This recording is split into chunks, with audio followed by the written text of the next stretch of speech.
সরিষাবাড়িতে আইন শৃঙ্খলা কমিটির সভা অনুষ্ঠিত। সরিষাবাড়ি থেকে আমাদের উপদেষ্টা বীর মুক্তিযোদ্ধা মোহাম্মদ আব্দুল আজিজ জানান, জামালপুর জেলার সরিষাবাড়ি উপজেলায় মাসিক আইন শৃঙ্খলা কমিটির সভা অনুষ্ঠিত হয়েছে। আজ মঙ্গলবার সকাল 11:30 ঘটিকায় উপজেলা পরিষদ সম্মেলন কক্ষে প্রশাসনের আয়োজনে এই আইন শৃঙ্খলা কমিটির সভা অনুষ্ঠিত হয়। উক্ত আইন শৃঙ্খলা কমিটির সভায় সভাপতিত্ব করেন উপজেলা নির্বাহী কর্মকর্তা অরুণ কৃষ্ণ পাল।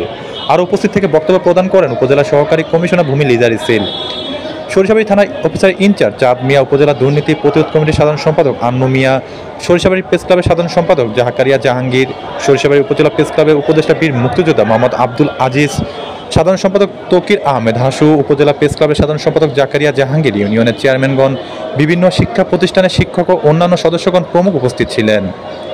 আইন শৃঙ্খলা কমিটির সভায় বক্তাগণ মাদক চোরাচালান, বাল্যবিবাহ, পানি নিষ্কাশন, অবৈধ ক্লিনিক ও বিভিন্ন ইউনিয়নের উপস্বাস্থ্য কেন্দ্রগুলোতে অবৈধভাবে দোকানপাট ও ময়লা আবর্জনা পরিষ্কার পরিচ্ছন্নতা, শিক্ষা প্রতিষ্ঠানের জমি সংক্রান্ত ঈদ উল ফিতর উৎসব উদযাপন উপলক্ষে সকল সুযোগ সুবিধা, ট্রাফিক ব্যবস্থাপনা ইত্যাদি বিষয় নিয়ে উত্থাপিত বিষয়ে যুক্তিতর্কের মাধ্যমে ও খোলামেলা প্রাণবক্ত আলোচনা শেষে উক্ত বিষয় নিয়ে সমাধান কল্পে আশ্বাস প্রদান করে।